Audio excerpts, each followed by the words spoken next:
My social justice project that I did on was mental health. What is mental health? Mental health refers to our cognitive, behavioral, and emotional well-being. It is all about how we think, feel, and behave. The term mental health is sometimes used to mean an absence of a mental disorder or coping with a mental disorder. Mental health can affect daily life, relationships, and even physical health. Mental health includes a person's ability to enjoy life, to attain a balance between life activities and efforts to achieve psychological resilience. Facts about mental health. Number 1, about over 800,000 people die due to suicide every year, and suicide is the second leading cause of death at between 15 and 29 years old. There are indications that for each adult who died of suicide, there may have been more than 20 others attempting suicide. 75% of suicides occur in low and middle income areas. Mental disorders and harmful use of alcohol contribute to many suicides around the world. Number 2, mental health is chronic but not contagious. This means that a chronic disease affects only one person. Contagious means the disease could be transmitted from one person to another by either touching, breathing, etc. Number 3, misunderstanding and stigma surrounding mental ill health are widespread. Despite the existence of effective treatments for mental disorders, there is a belief that they are untreatable or that people with mental disorders are difficult, not intelligent, or incapable of making decisions. This stigma can lead to abuse, rejection, and isolation, and exclude people from healthcare or support. Within the health system, people are too often treated in institutions which resemble human warehouses rather than places of healing. Number 4, a shortage of psychiatrists, psychiatric nurses, psychologists, and social workers are among the main barriers to providing treatment and care in low and middle income areas. Low-income regions have 0.05 psychiatrists and 0.42 nurses per 100,000 people.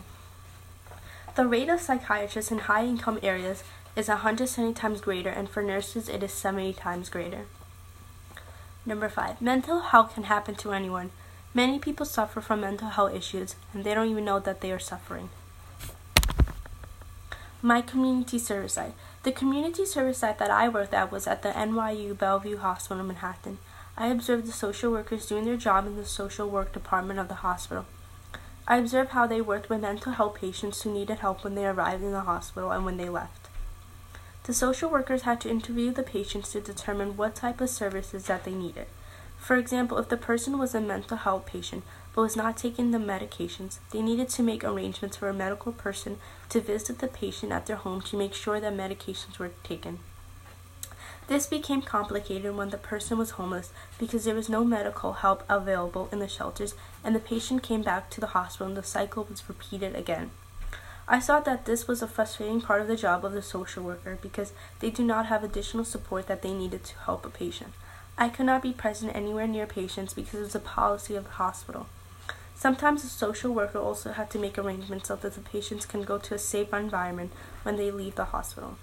This may involve having to find relatives who would be willing to assist the patient for a short time until they get well.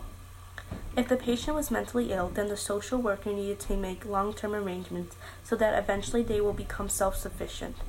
Many times when I was there, these arrangements were difficult and the patient could not be discharged from the hospital, and the bosses would be angry with the social worker because it cost the hospital a lot of money when the patient cannot leave. This was a very difficult job and many people left, and the department did not have enough workers to cover the caseloads. But they all said they liked helping people and wishing they had more support for the work that they did. I also assisted with some light office work and filing. History of my site. In 1798, the city purchased Bellevue Farm, a property near the East River several miles north of the settled city, which had been used to quarantine the sick during a series of yellow fever outbreaks. When the grid system of streets were established in 1811, the survey had to take the hospital into account, and the placement of First Avenue on the grid is mainly due to the location of Bellevue. The hospital was formerly named Bellevue Hospital in 1824. Life and dignity of the human person. The Catholic Church proclaims that human life is sacred and that the dignity of the human person is the foundation of a moral vision for society. This name relates to the service work I'm doing because I listened, observed, and took notes while the social workers were doing their jobs. I cannot observe them in the presence of a patient. Call to family, community, and participation. Community is an important part of a person's life. Family is a cornerstone of community and is the most important part of a person's life. Participation community is the right for all people to participate in all aspects of human society. The theme relates to my service work because in the hospital I volunteer, they are a big, warm, happy family. They care about you and what you have gone through. They are a community who cherish and will forever support you. The social workers also reach out to family members to support their patients. Rights and responsibilities. The reason we need to have human rights is because they give us a moral vision of human dignity. The human rights that we have are being free and equal, no discrimination, the right to life, no slavery, the right to travel, the list goes on and on. The responsibilities that go along with our rights would be if a person had the right to education, we need to take the opportunity and learn it. This theme relates to the service work that I volunteer because people with mental illness are discriminated. People make fun of handicap and mentally challenged because it's not in the ordinary. It's a very sad thing because the government took away the asylums for mentally ill people because they wanted to spend the money on army or other important things.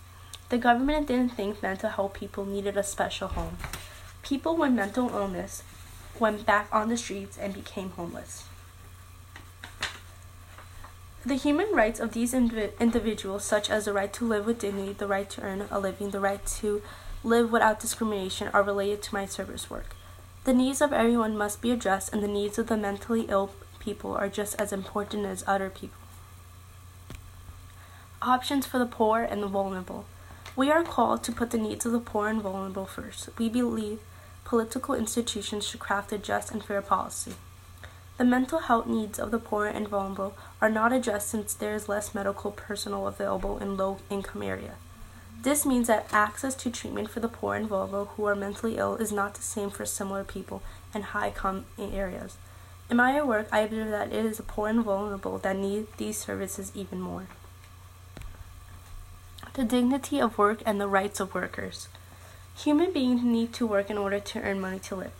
They need money to buy food, pay the rent so that they have a place to live, and to buy clothes to protect them from the weather. These are basic needs that people need to live in our society. In the workplace, differences in human beings become real because the supervisor is not at the same level of the worker. They are paid a fraction of minimum wage to do meaningless jobs, crushing cans or licking the envelopes. They are isolated from regular people and are treated differently. There is a program, the Individual Placement and Support, IPS, which helps mentally ill people get jobs, and it supports their mental health recovery. The IPS helps them by giving minimum wages and offers the same benefits as regular people. IPS is not just for disabled people, it's for anyone who wants a job. The service work I did involves mentally ill people. Solidarity. Solidarity is all about unity. We are one family and all are made of God's image. We come together to help one another. Being in solidarity means expressing support for a group of people. An example would be the terrorist attack in Paris 2 years ago. Many countries came together as one to honor and to show sympathy for the 17 people who died. This theme relates to the service work I have committed to do is because people who have mental illness are discriminated by how they act or look. As a result, they are only given menial jobs and face discrimination in the workplace. An example would be autism because there are some people who have autism and they can work but they are denied jobs or not getting paid as much. Care for God's creation. Humans were given control of the earth to cultivate and take care of it. In the first 2 chapters of Genesis, God's plan for us was to be fruitful and multiply and fill the earth and subdue it, and have dominance over the fish of the sea and over the birds of the sky, and over every living thing that moves upon the earth. To be a good steward means to use and develop the resources on the earth for the good of all people. The only problem is that we have taken advantage of the earth that God gave us. We think we can do whatever we want and not realize that there will be consequences to be held. This theme relates to the service work that I have committed to do is because we also dismiss the needs of the mentally ill and do not understand that their needs must also be taken into consideration because they are also part of God's creation that exists on this earth. What was the greatest lesson you learned during this experience? The greatest lesson I have learned was to always treat people with kindness. Mental health is a serious thing because it affects many people. I also learned that there are many people who do not give a care about the mentally ill people because they do not understand their needs. If we understand what is happening to people, we can care better for them and we will be better humans in the process. I interviewed my social worker. I asked her 2 questions. The first question I asked her was, why were you interested in this work? She said, I wanted to have a job to make a difference in people's lives. Being a social worker in a hospital helped me to achieve that goal. I have to take care of the needs of patients when they are discharged from the hospital and when they are admitted. The second question I asked her was, do you consider your job as a social justice? She said, yes, there must be an advocate for the needs of people who are disadvantaged or unable to help themselves.